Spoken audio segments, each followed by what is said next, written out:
Hello दोस्तों, मैं सोनी कुमारी आप सभी का अपना YouTube channel Soni super classes में स्वागत करती हूँ।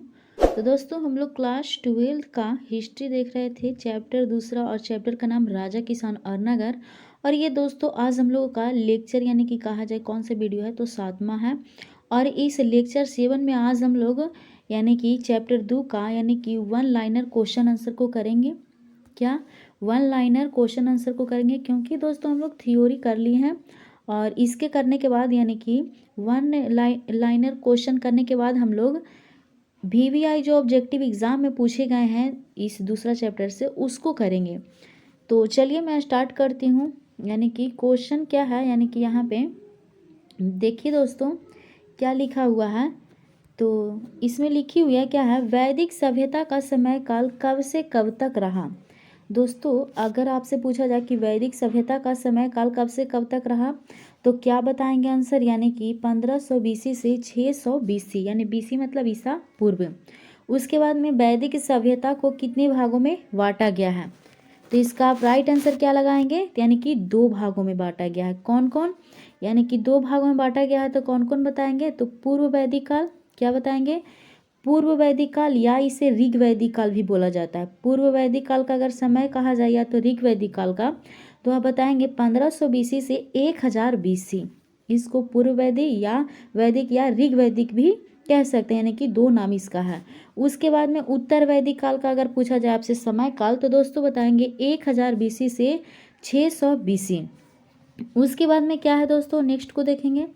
तो दोस्तों नेक्स्ट है क्या है, नेक्स्ट में तो यहाँ पे देखिए दोस्तों है, वैदिक काल में लोहा का ज्ञान कब हुआ। अगर आपसे पूछा जाए वैदिक काल में लोहा का ज्ञान कब हुआ तो क्या राइट आंसर बताएंगे, तो ऑप्शन यानी कि ये रहेगा, ऑप्शन में दिया हुआ 1000 BC, तो राइट आंसर हो जाएगा ऑप्शन 1000 BC। यानी कि यहाँ पे जो इसका राइट आंसर हो जाएगा आपको 1000 BC। यहाँ पे ए नहीं होगा, टाइपिंग मिस्टेक है। तो यानी कि 1000 BC में लोहा का वैदिक काल में ज्ञान हुआ। या तो आपसे इस तरह से पूछ दिया जाए कि लोहा का ज्ञान किस काल में हुआ, तो आंसर क्या लगाएंगे, वैदिक काल। ईस्वी यानी कि तो पूछे यानी कि डेट पूछे तो 1000 BC लगाएंगे, यानी कि ईसा पूर्व, यानी कि पहले ही, यानी कि ईस्वी से पहले। उसके बाद में है वैदिक सभ्यता की जानकारी कैसे मिली। वैदिक सभ्यता की जानकारी दोस्तों अगर आपसे कहा जाए तो कैसे मिली, तो क्या राइट आंसर लगाएंगे, वेदों से। कैसे मिली है, वेदों से। उसके बाद में है दोस्तों क्या है, तो कहा जाए कि वेद कितने हैं, वेद कितने हैं तो क्या बताएंगे, तो वेद 4 हैं। कितने वेद हैं, 4 हैं।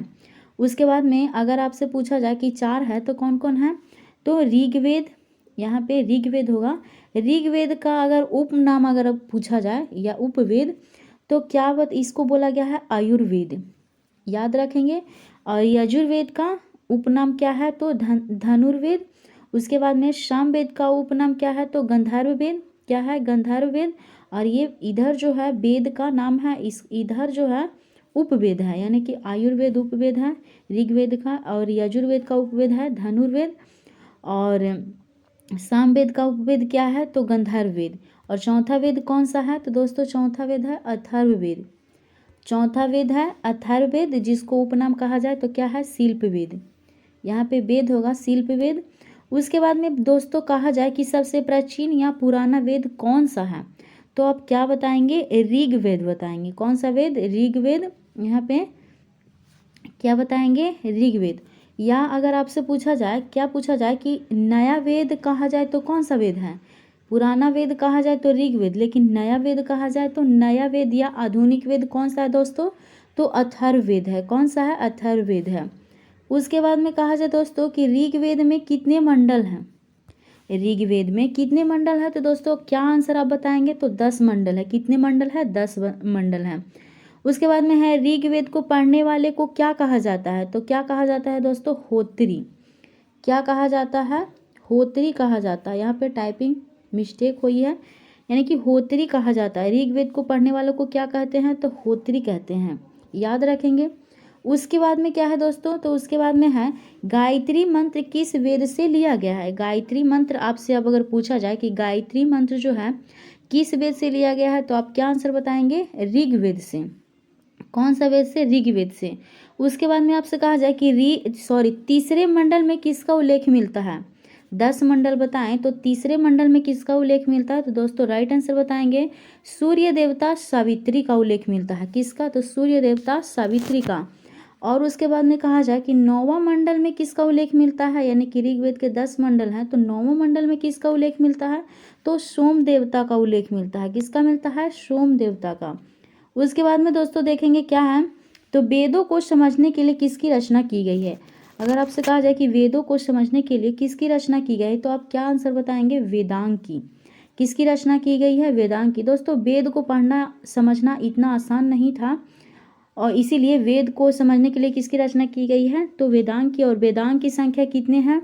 तो कितने हैं? 6 हैं। 6 हैं तो कौन कौन है भाई, देखते हैं। तो दोस्तों पहला है क्या, यानी कि क्या याद रखेंगे? शिक्षा, ज्योतिष, कल्प, कल्प है ये, फिर निरुक्त, यहाँ पे निरुक्त है, पाई नहीं लगेगा, निरुक्त, छंद, उसके बाद में छठा क्या है? तो व्याकरण, यानी कि 6 हैं व्याकरण। उसके बाद में दोस्तों कहा जाए पुराणों की संख्या कितनी है? पुराणों की संख्या कहा जाए कितनी है? तो 18 है। दोस्तों ये सब क्वेश्चन जो मैं बता रही हूँ पुराणों की संख्या कितनी, ये सब पूछी गई है कि एग्जाम में। नेक्स्ट क्वेश्चन है क्या है? सबसे क्या है? तो सबसे प्राचीन या पुराना कौन सा है, यानी कि सबसे प्राचीन पुराण कौन सा है? अगर पुराण की बात किया जाए तो कि सबसे प्राचीन पुराण कौन सा है, तो क्या आंसर लगाएंगे? मत्स्य पुराण। कौन सा पुराण? मत्स्य पुराण। उसके बाद में किस पुराण में मौर्य वंश की जानकारी मिलती है? अगर आपसे पूछा जाए कि किस पुराण में मौर्य वंश की जानकारी मिलती है तो क्या आंसर बताएंगे दोस्तों? विष्णु पुराण में। विष्णु पुराण जो है इससे मौर्य वंश की जानकारी मिलती है। और दोस्तों मैं बताई थी कि मौर्य वंश की स्थापना किसने किया था? चंद्रगुप्त मौर्य ने किया था। और कब किया था? तो 321 ईसा पूर्व में। और किस बंद किया, मतलब कि अंत करके, यानी कि किसको, यानी किस शासक का अंत करके मौर्य साम्राज्य की यानी कि स्थापना किया था? तो नंद वंश के। उसके बाद में है क्या है, तो दोस्तों नेक्स्ट है क्या है? गुप्त वंश की, यानी कि गुप्त वंश की जानकारी, यहाँ पे टाइपिंग मिस्टेक है, यानी गुप्त वंश की जानकारी किस पुराण में मिली है? गुप्त वंश के अगर बारे में कहा जाए तो गुप्त वंश की जानकारी किस पुराण से मिलती है? तो वायु पुराण से। और मौर्य साम्राज्य की जानकारी किस पुराण से मिलती है? तो विष्णु पुराण से, जो जस्ट अभी बताया।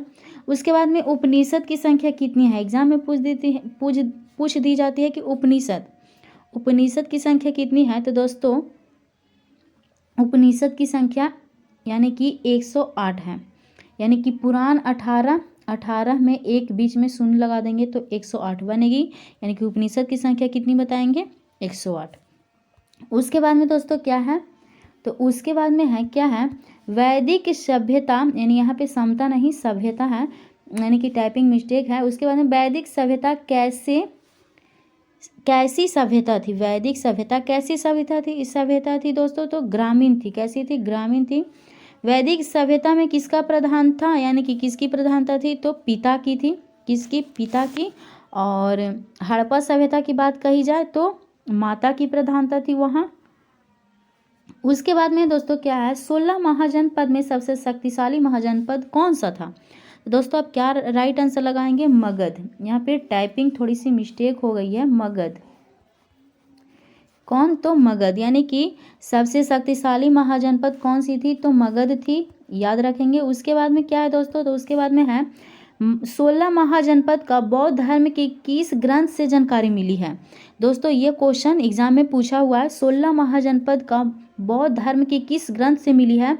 तो आप क्या बताएंगे? अंगुत्तर निकाय से। और दूसरा कहा जाए तो बौद्ध धर्म के किस ग्रंथ से मिला है? तो महावस्तु से। पहला अंगुत्तर निकाय से बौद्ध धर्म की जानकारी, यानी कि बौद्ध धर्म से मिली है। किसके बारे में? तो 16 महाजनपद के बारे में।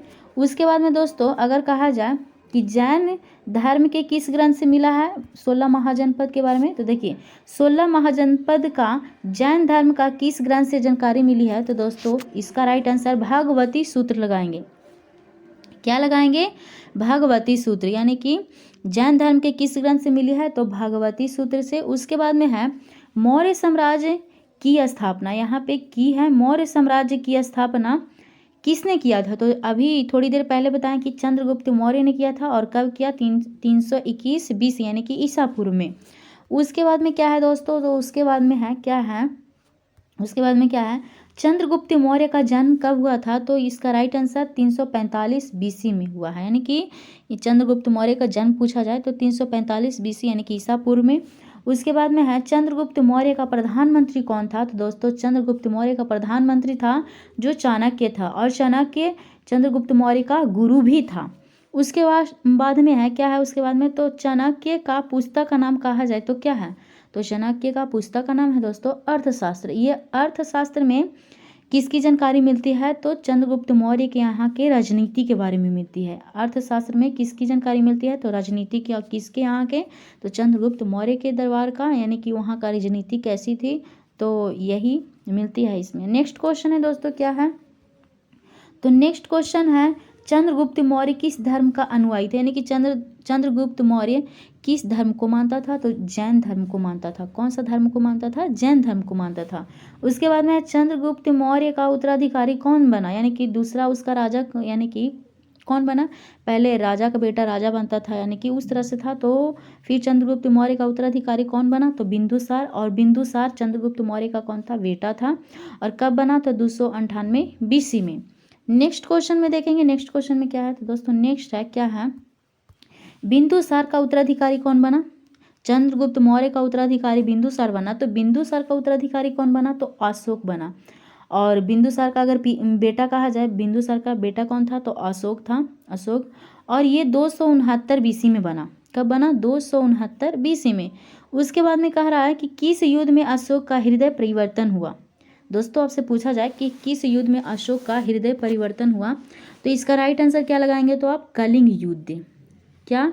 कलिंग युद्ध। और कलिंग युद्ध पूछा जाए कि कब हुई थी, तो 261 बीसी में, 261 बीसी में। उसके बाद में नेक्स्ट क्वेश्चन को देखेंगे, नेक्स्ट में क्या है? तो नेक्स्ट क्वेश्चन है दोस्तों क्या है? कलिंग युद्ध के बाद अशोक किस धर्म को अपनाया था? कलिंग युद्ध के बाद अशोक ने किस धर्म को अपना लिया था? बौद्ध धर्म किया, मतलब बौद्ध धर्म को अपना लिया था और धम्म में की नीति लाया था और प्रचार प्रसार भी किया था बौद्ध धर्म के बारे में। अगर कहा जाए कि इसके दादाजी, यानी कि अशोक के दादाजी किस धर्म के अनुयायी थे, किस धर्म को मानते थे? वो जैन धर्म को मानते थे। उसके बाद में है गुप्त वंश का संस्थापक कौन थे दोस्तों? तो गुप्त वंश का संस्थापक श्रीगुप्त था। कौन था? श्रीगुप्त। नेक्स्ट क्वेश्चन को देखेंगे, नेक्स्ट क्वेश्चन क्या है? तो नेक्स्ट है क्या? गुप्त वंश का वास्तविक संस्थापक किसे माना जाता है? तो दोस्तों गुप्त वंश का वास्तविक संस्थापक अगर कहा जाए तो चंद्रगुप्त प्रथम को माना जाता है। यहाँ पे प्रथम छूट गई है, यानी कि चंद्रगुप्त प्रथम को माना जाता है। दोस्तों ऐसा क्यों कि संस्थापक कोई और है फिर वास्तविक संस्थापक? तो दोस्तों होता है वहाँ पे, यानी कि जब श्रीगुप्त शासक कर रहा था गुप्त वंश, तो उस समय घटोत्कच भी साथ साथ में था, इसलिए वास्तविक संस्थापक इसको माना जाता है, चंद्रगुप्त प्रथम को। दोस्तों आपको पास, यानी कि चंद्रगुप्त प्रथम अगर दिया रहा है ऑप्शन में, तो ये अगर कहा दिया जाए कि चंद्रगुप्त प्रथम किस वंश से संबंधित है, तो आप मौर्य वंश लगाइएगा तो आपको गलत हो जाएगा। अगर वन यानी कि चंद्रगुप्त के साथ में प्रथम, द्वितीय, तृतीय अगर ऐसे रहे, तो यानी कि आप गुप्त वंश के, यानी कि आंसर लगाएंगे। क्या लगाएंगे? गुप्त वंश के। यानी कि यहाँ पे प्रथम है तो गुप्त वंश का। पहले होता था दोस्तों कि एक ही नाम को लोग 1 2 3 करके रख दिया करता था, शायद लगता था कि कुछ नाम में नहीं आता होगा, जिस तरह से रख दिया है, जैसे कि आज हम लोग को याद करने में दिक्कत होता है। यानी कि उसके बाद में नेक्स्ट क्वेश्चन क्या है? गुप्त वंश का प्रथम महान सम्राट कौन था? तो चंद्रगुप्त प्रथम, यही था चंद्रगुप्त प्रथम। गुप्त वंश का कहा जाए तो प्रथम महान सम्राट कौन था? तो चंद्रगुप्त प्रथम। नेक्स्ट क्वेश्चन क्या है दोस्तों? तो नेक्स्ट क्वेश्चन है क्या है? चंद्रगुप्त प्रथम का, यानी कि उत्तराधिकारी कौन बना? तो समुद्रगुप्त बना। कौन बना? समुद्रगुप्त। या आप एक तरह से और क्वेश्चन आपसे पूछा जाए कि समुद्रगुप्त का पिता कौन था, तो आप आंसर लगाएंगे चंद्रगुप्त प्रथम। कौन? चंद्रगुप्त प्रथम साथ में रहेगा तब। अगर चंद्रगुप्त कुछ मतलब मौर्य कर दिया जाएगा तो आंसर ये नहीं सही होगा। तो यहाँ पे प्रथम रहेगा तभी रहेगा सही, यानी कि समुद्रगुप्त का पिता कौन है? तो चंद्रगुप्त प्रथम। या और उसके बाद में कहा जाए कि चंद्रगुप्त प्रथम का उत्तराधिकारी कौन बना, तो राइट आंसर लगाएंगे आप समुद्रगुप्त। उसके बाद में है भारत का नेपोलियन किसे कहा जाता है? तो राइट आंसर आप क्या लगाएंगे? समुद्रगुप्त को। भारत का नेपोलियन किसे कहा जाता है? समुद्रगुप्त को। और भारत का नेपोलियन इसे क्यों कहा जाता है दोस्तों, तो ये मैं थ्योरी में आपको बहुत ही डीपली तरीके से मैं बताई हूँ, तो यहाँ पे मैं स्पष्ट इसके बारे में नहीं करूँगी। जिन लोग नहीं देखे हैं तो पिछली वीडियो जाकर ज़रूर देखिएगा, क्योंकि बहुत ही अच्छी वीडियो है, थ्योरी बेसिस है, यानी कि थ्योरी है। उसके बाद में है किसके किसके शासनकाल में चीनी बौद्ध यात्री फाहियान भारत आया था? किसके शासनकाल में? दोस्तों ये भी क्वेश्चन जो है पूछी हुई है, क्योंकि इस तरह के क्वेश्चन में अधिकतर आपको सेट यानी कि कोई भी बुक अगर सेट का देखेंगे यानी कि मॉडल पेपर कही जाए तो आपको गलत आंसर मिलेगा। कह रहा है किसके शासनकाल में चीनी बौद्ध यात्री फाहियान भारत आया था? तो चंद्रगुप्त द्वितीय के शासनकाल में। यहाँ पे 11 नहीं है, द्वितीय है। चंद्रगुप्त द्वितीय के समय में जो है कौन आया था? तो चीनी यात्री बौद्ध यानी कि चीनी बौद्ध यात्री फाहियान आया था। और ये चंद्रगुप्त द्वितीय किस वंश से संबंधित है? तो ये गुप्त वंश से संबंधित है। किस वंश से है? तो गुप्त वंश से।